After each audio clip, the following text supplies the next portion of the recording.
हरे कृष्णा। राधे राधे दोस्तों। वैसे तो सभी एकादशियों के व्रत पुण्य प्रदायक और पाप नाशक हैं तथा व्रत करने वाले को अंत में मोक्ष प्रदान करते हैं, परंतु पितृपक्ष की इस इंदिरा एकादशी का व्रत करने वाला मनुष्य स्वयं तो मोक्ष प्राप्त करता ही है, वह अपने सभी पितरों का उद्धार करके उन्हें भी दिव्य लोकों में प्रवेश का अधिकारी बना देता है। इस एकादशी को भगवान शालिग्राम की विशेष पूजा की जाती है और पूजा तथा प्रसाद में तुलसी की पत्तियों का प्रयोग अनिवार्य रूप से किया जाता है।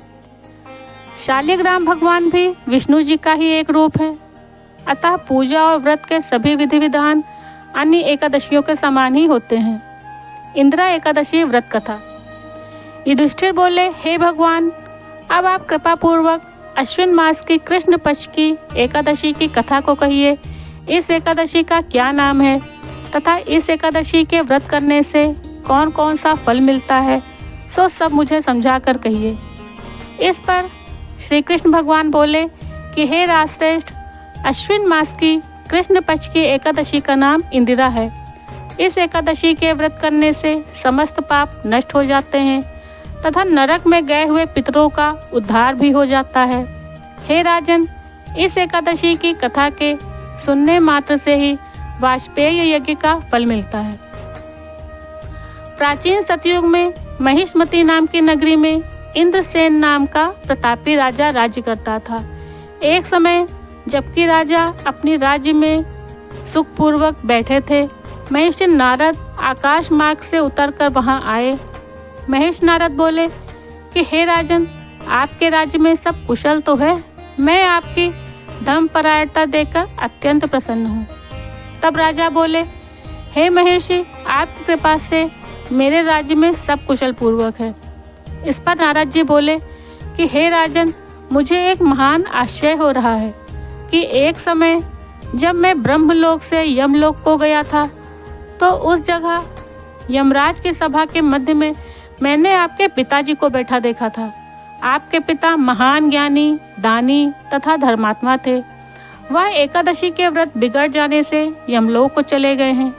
आपके पिता ने मुझसे आपके लिए एक समाचार भेजा है कि यदि मेरा पुत्र इंद्रसेन अश्विन मास के कृष्ण पक्ष की इंदिरा एकादशी का व्रत करे और उस व्रत का फल मुझे दे दे तो मेरी मुक्ति हो जाएगी और इस लोक से छूटकर मैं स्वर्ग लोक में वास करूं।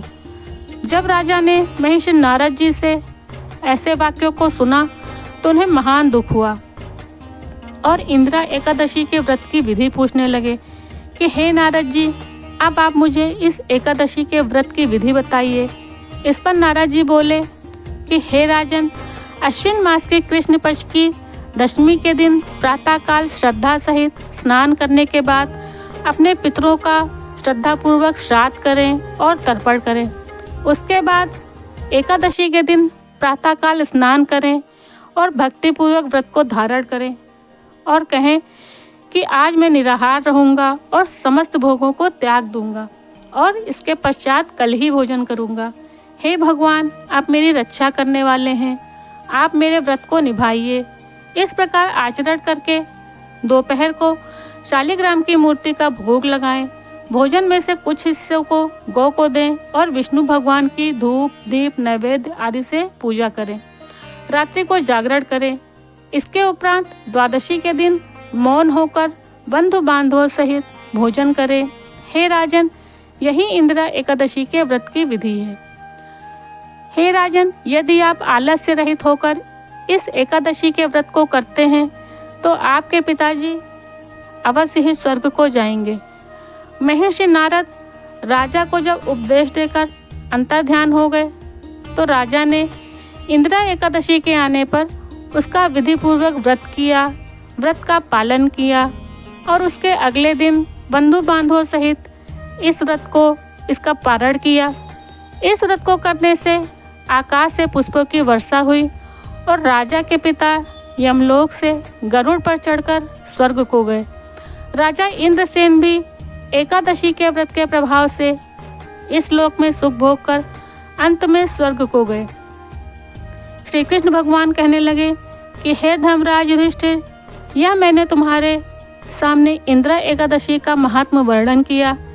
इस कथा को पढ़ने व सुनने मात्र से ही समस्त पाप नष्ट हो जाते हैं और अंत में मनुष्य स्वर्ग लोक में जाकर वास करता है। तो दोस्तों, ये थी इंदिरा एकादशी की व्रत कथा। अगर आपको वीडियो अच्छा लगा हो तो लाइक करें और चैनल को सब्सक्राइब ज़रूर करें। भगवान की कृपा सदा आप पे बनी रहे। राधे राधे।